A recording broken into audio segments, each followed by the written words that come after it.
Are you considering buying real estate here in the Costa del Sol, but you're worried about the quality of the product?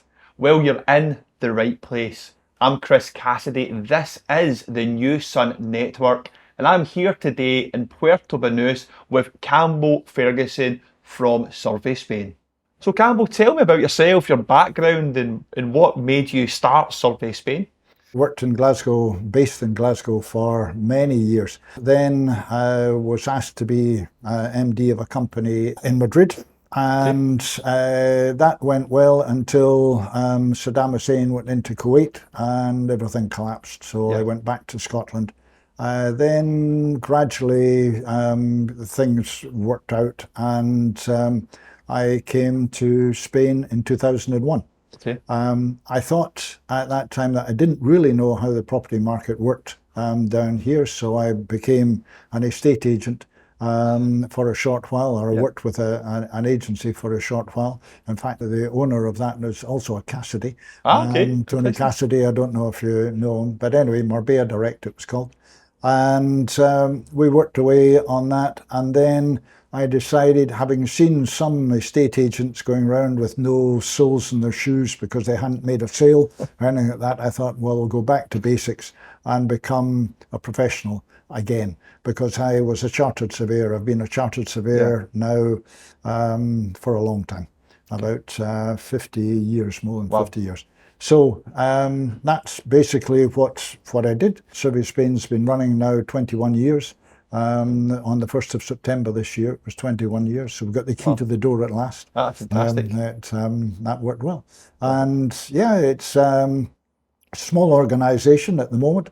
I've got an administrator, my wife, she does the administration of that. So I've got her influencing me, let's put it kindly, for 24 hours a day. Hope this isn't going to come out on the thing. We set up a network of people, of surveyors and architects that we've known and trusted. So we now can supply our services from the Portuguese Algarve all the way around the Costas, up to Barcelona. So you've got your company, you've got your network, and you're starting to expand that. Yeah, we're the heart of the network. We provide, we've created the templates, we do the background work on it all. And it's a matter of, with the template, we get the instruction, it's then passed out to the surveyor, who, as I say, some of them are chartered surveyors, some are Spanish qualified architects. Okay. But they're people that we know, and they know property. They're guiding us often as well. And they do the inspection. They provide a draft report to me. First of all, within the first 24 hours, 48 hours, there's an email sent to our client with the headlines of what's been found, so that if it's a disaster, they can walk away, or they know roughly what's happening. And then maybe within another 4 or 5 days, we can send the final report. Every report comes to me. I review the report, and it's not just a cursory review. If there's any questions or anything like that, I go back to the surveyor. Then the client gets the report, and everybody's happy, and of course. That's it. That's how life works out. So for those unfamiliar with surveys, can you explain what it is and why it's so important? If you've got a property, 500,000, a million, whatever, that money is going into the property, being paid to the property. It's not, the lawyers are obviously important to make sure you get the thing, but their fee is whatever it is. And the other professionals and our fees are a very small proportion of what's happening. And if the property is defective, or there's major problems with it, you're going to lose money on that from day one. That's basically why it's important to get an inspection. You inspect the property, we go around the property, it's a visual inspection we do, though we test for damp and whatever. Difficulty, of course, is at the moment inspecting for damp when there hasn't been rain for a long time. It's difficult. But it tends to be, you can look at the place and you know where, if there isn't damp there now, there will be. That's just experience. Damp's the main problem. Costa del Sol, whatever, damp is the problem there because the properties just aren't built perhaps as they should be, and there's damp coming up and damp coming through, and the big problem is lack of guttering. Yeah. If you need to put guttering on a property because all the water comes onto the roof, then falls down at the beside the perimeter of the building, and then it's all sucked up the building and goes through. These are the things that we check out. That's where your money's going. Yeah. So you wouldn't buy a car without having driven it, without having looked at it and whatever, and yet many people buy a property and the agent who's being paid by the seller says, yeah, it's fine, there's no problems, just don't move there. With respect to agents, there are many good agents, there are many things, but at the end of the day, the 11th hour, they have to side with the seller because that's who's paying them, that's who is their client and who they have a duty of care to. Our duty of care is to the buyer. Yeah. And that's what it comes down to. We have professional indemnity insurance, so if we make a mistake, fortunately, we haven't had to call on that in our 21 years. Every property has problems with it, has something that is not perfect, yet people assume that it is. If we do a report and then the person knows what he's buying, he can either say, well, it's going to cost me 20,000 or something like that more because I've got to do this and that, but I was going to be spending 100,000 on the place anyway to get the thing sorted out. At least I know it's not going to fall down tomorrow or whatever. That's the benefit of it. There's other times when somebody is really up to here in the money that they've got and the mortgage and all that sort of thing, and another 20,000 would be a major problem for them. They'll go back to the owner and say, look, this is what the report says. These are the faults. We'll walk round them if you want, and they are there. So please, can we discuss the price again? Yeah, of course. And that's it. And the agent will want the deal done, will want it concluded. The seller will want it concluded. The buyer wants to buy. So it's a matter of working out something fair. We're the good guys, is how I tend to look at it, because we tell you what we see is what you get, and that's basically it. And the reports can be 50, 60, I've seen some that are 120 pages long. They include photographs and stuff like that, but they are there. And we also check, we do measurements of the property, and we compare that to what the catastral measurement is, which is the tax description, what that one is, and what the nota simpli is, which is the title description. Okay. And very often these are different.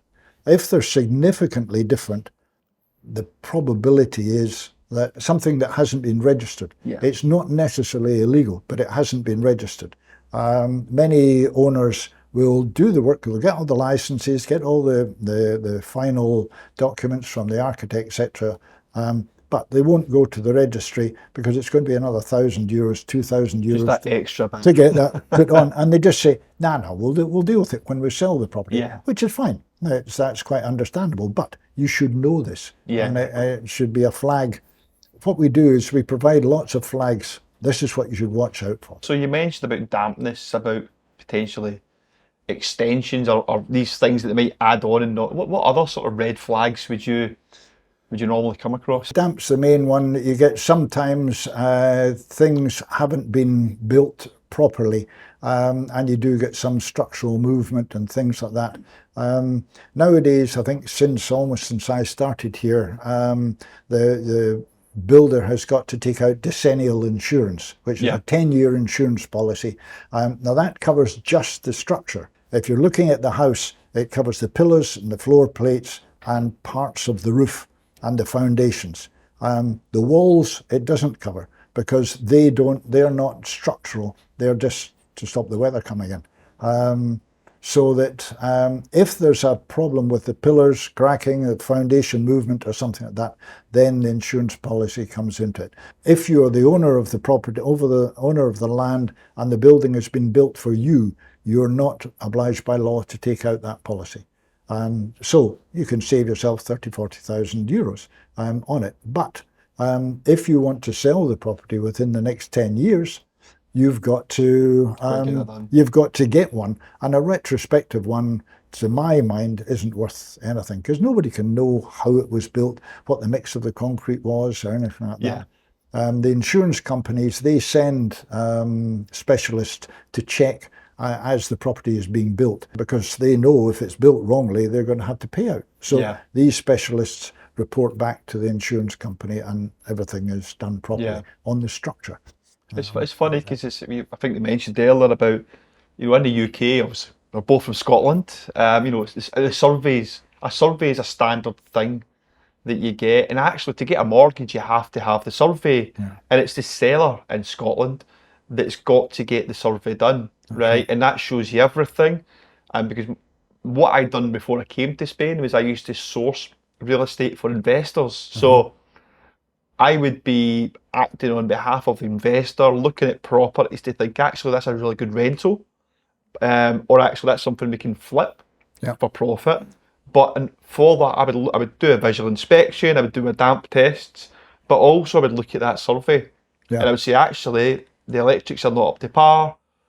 There's no central heating. There's issues in the wall. It looks like structural. So the survey would tell you a lot of that, and then that would tell me how much money has got to be spent in order to get that property to a high standard. And then the investor then would have a good understanding, as you say. But in Spain, no, they don't have that. No, it's something, obviously, it's much easier. It means that both parties know, and the seller is the one that gets the inspection, and he knows then, well, I've got all these things that need done. Just the report, I'm not going to touch, I'm not going to spend any money on this property anymore. That's it. And he accepts that. Or I can remember when my mother's house was sold, there were some things in it, and it was a matter of, right, we will do these things, but other things, people coming in are going to be changing things around anyway. Like the electrics, they were old and whatever. They're going to be changing things around, so there's no point in us doing them. But there were things like the roof, there was a guttering, valley gutters. There was some problem there, so we had to sort that out. So fine, and that was it. So this is what, with you, if you're a buyer, you can be armed with our survey and go and see whoever it is, the seller, the estate agent, the developer, whatever, and say, look, these are the problems. We have big problems with new build properties, in that the developers are not keen on us coming in to inspect the property before the client, the buyer, signs at the notary. But that effectively means that the buyer's having to pay all his money and then go back to the builder or the developer and say, no, there's some defects here. We want this sorted, or there's parts of the specification have been missed out. As I mentioned, there was one place we went to where the builder said, oh, I forgot about the swimming pool. And you just think, yeah, fine. But the buyer had paid his money by then. And this is the thing. Then there's all the hassle about getting things sorted out, getting the work done. And your contract is with the developer. His contract is with the builder's contract is with all the subcontractors, the electricians, the plumbers and things like that. So if you point out a defect, they're going to have to go down the line to get the guys to come back, and you don't know, it may be the developer hasn't paid, or there's been a problem between the developer and the contractor, or between the contractor and the subcontractor, etc., etc. So getting somebody back to do the things can be a problem. Of course. And also the architect has signed the thing off as finished. So he's going to be going, well, of course it's finished. It's been perfect. But it's sometimes it's not. No, so it's really important. And just you mentioned about new builds, but for the surveys, what sort of, is it only new builds and is it only houses you do? Is it? No. We do everything. We do all sorts of properties. We looked at one property, it was a while ago, in Fuengirola, a huge office building. We did a survey of that. We've done them in Gibraltar as well, with the big buildings there. Most of our work, yes, is residential. apartments, villas, whatever. We also look at land. It's more on the valuation side with the land, but we can do development appraisals as well. Okay. When a property is being partly built, we will look at it, and we bring in expertise on the construction side and what the costs will be to complete this building. And then we know, well, this is what it will be when it's sold, as long as the market stays the same as it is. Therefore, the value of this shell building is a certain amount less the profit that somebody wants. So that all works out. So that's development appraisal. And you mentioned you sort of glossed over it, right? But I want to go into a bit more detail. Me glossing over? It was about you mentioned about somebody missing a swimming pool. Can you talk about that story a little bit for our audience? Yeah. It was a client that we had. It was a villa that was being built, being constructed. The way the developers do it is that they will sell the land to the client so that the client becomes, this is the building for himself. Okay. Therefore, he doesn't have to take decennial insurance. So therefore, it makes it seem as if it's 30,000, 40,000 less the price. But actually, it's foolish not to take out that insurance. But there we are. Then the contractor goes in there, is supervised by the architect, who is employed by the developer, usually. And then the place gets built, all to the specification. And it was when it came to us, the client said, look, this has all been done. They say the house is ready. I don't live there. I'm not in Spain. I'm coming out sometime. But they tell me it's all finished. So we went out to the place, looked around the property and everything like that. And we look at the specification that's been provided. And we went down through the specification. And then we said, just on the thing, and by the way, there's no swimming pool. We assume that was taken out. And a guy comes back to us and says, what? No swimming pool? I said, so eventually we went back and asked the developer, and he said, fine, I don't know about this. I suspect they must have known anyway. But he went back to the building contractor, and the building contractor said, I forgot. And, they forgot to build the swimming pool. So the client had paid all his money by then. And this is, it forgot the swimming pool well, of a villa. Yeah, that's right. So it's just the way things work. Wow. That's why you've got to have it looked at. It's the same in the UK, it's the same in the Nordic countries, the same everywhere, that there will always be people trying to cut corners, trying to do this, trying to get away with things. And our job is to make sure we find the corners that have been cut. And we ask the questions that the client doesn't know to ask, is basically what it comes down to. Hopefully we get the answers for them, but we check things. And that's something the client should always do. If you have any doubts at all, whether you're using us, whether you're using anyone, do that. Always, whenever you're given any information, even from lawyers or whatever, check it. Just ask them again, or ask them, well, can you put that in writing, please? And then it's there, because that will concentrate people's minds more. Oh, I suppose I better check. And they go away and they check and they come back. And it's a good point. But it's good that the phrase you used there about it's known to ask the questions that other people might not know to ask. Because if you're a buyer, you've got so much happening, right? Especially if it's a new build or you're involved. It's your villa. You've maybe bought the land. You're trying to get somebody in and do the build and everything else. You're not going to think about everything. You're maybe thinking about the swimming pool. I want the living room shaped like this. I want the bedrooms this size. But you're maybe not thinking about the sort of survey type questions. So you wouldn't even think about asking them. No, but they're really important, right? Yeah, it's like what damp proofing has been put in. As I say, damp's the big thing. So often we see it that the things are built and then they slap on some bitumen paint and then the earth goes against the building and that's it. Now that'll keep it back for 5 years, something like that.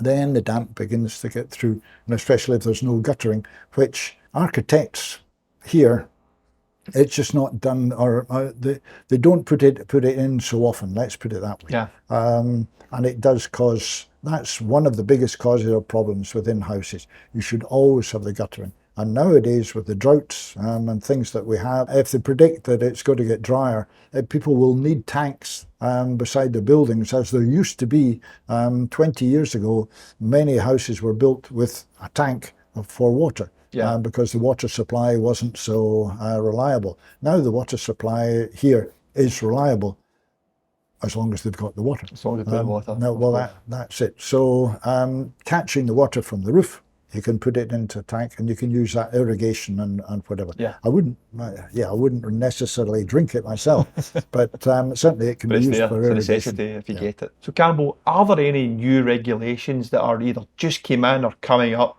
that international buyers should be aware of? Generally, the building regulations in Spain are good. They have developed over the years, and they cover most things. And the architects are now the ones that sign off on the building. There is not somebody from the town hall that comes to inspect. It's largely the architect that signs it off, which is maybe not such a good thing, but there we are.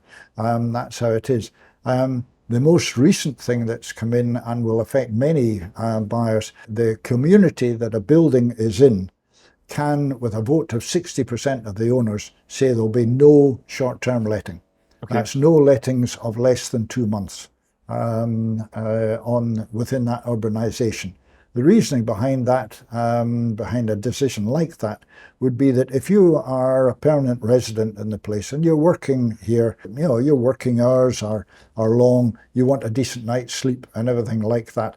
And then next door, you've got a party house where people are out on holiday, and of course people on holiday want to have fun, and it goes on and on till 4 or 5 in the morning with music and whatever. That can cause a lot of stress within an urbanisation. So many urbanisations, especially if there's permanent residents, they're going to vote. It's no more tourist apartments. Those that have licences at the moment, they can continue, but as soon as that apartment is sold to somebody else, the licence attaches to the owner of the property, okay, not to the property so that's itself. Different, yeah. That's different. So they've got to get a new one. So if you're going in to buy a new property or to buy a property, and your mortgage and everything, your costs are up to here, and you're thinking, well, we'll be able to get the rent from that, and that will cover our mortgage costs plus the local tax, the EB tax as it's called, and the community charge and everything like that. That may not be allowed. So you must ensure that your lawyer checks that the community regulations do permit that, right, that to happen. And you've also got to be aware sometime in the future, it may be all the owners will get together as the horrific AGMs they have in every community. They will get together and decide 60%, no. That's not going to be permitted. The one, if you have a license already, that'll be fine. But it will not be something you can sell on. And it means the value of your property may have reduced because you won't get investors, you won't get people the same as yourself buying. However, the other side to it is that if I was looking at a development, looking at somewhere to buy, I would be looking for somewhere that had that restriction on it. Because you want to live there. I want a night's sleep, thanks very much. Yeah. So there's ups and downs in it, yeah, on the value side of things. The other thing is there's more and more restrictions on the granting of licenses by town halls, just for the same reason. There's too many tourists when it comes down to it. It's a worldwide phenomenon. Yeah. That Costa del Sol is by no means the only one affected by it. How they're going to work it out, I don't know, but it's going to be restrictions on these licenses. And what I understand, Airbnb is the way that it's happened. It's been enabled. That people are now going back, and investors, they're buying into specific developments that are described as tourism developments. Yeah. So they will go in there, and it's like an apart hotel or something like that, and that's all managed, all the parties in the one place. I've seen a lot of that as well. I mean, I think I can imagine that being an issue for some of the older urbanisations where 9 times out of 10 it's people who are living there, you know, or maybe they visit, maybe they're, you know, they maybe visit every few months for a couple of months at a time. They don't really want the 3 months at a time. 3 months at a time, but they don't really want the, you know, they don't want the constant 1 nights and 2 night parties. Yeah. But I would imagine for those in the, specifically the new developments that we're seeing, a lot of them are investors that are buying them. Yeah. You know, who buy a lot of them up. So they might not vote against it. No, Because it'd be like the turkeys voting for Christmas, right? Exactly. But I can imagine that would be a real impact for those thinking about buying rental properties, investment properties in older urbanisations, because it's a fake deal. Also in the new urbanisations, from what you're saying, if you're coming out here for 3 months, say if we're talking in Brits, the people outside of the EU who cannot stay there longer than the 3 months at a time, that you don't want to be woken up all the time by party people and so on. So it's going to be important. I think even in new developments, it's going to be something that's going to have to be looked at. The other thing in new developments, very often we do a snagging of a property. We look at a property, a new one, and we go round that when we're permitted, because we have all sorts of problems with developers allowing us in. The law appears to be that they only need to provide a courtesy visit to the buyer, and a courtesy visit can be 20 minutes, half an hour, which is not nearly long enough for us to do an inspection of a new property.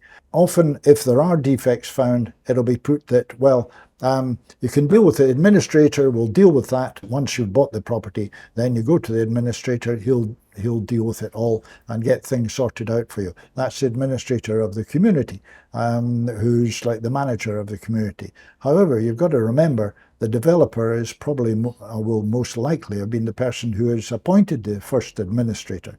And that administrator is going to know where his bread is buttered, and he's not going to go against the developer unless it's something crushingly obvious, and he's got everybody in the urbanisation threatening to do terrible things to him. The developer is one with all the strength. The buyers, there may be 100 buyers. They don't know each other until they get into the place, and even then, there's some going to and fro. There's some who are investors, Madrid, wherever, and all that. They're not involved in it.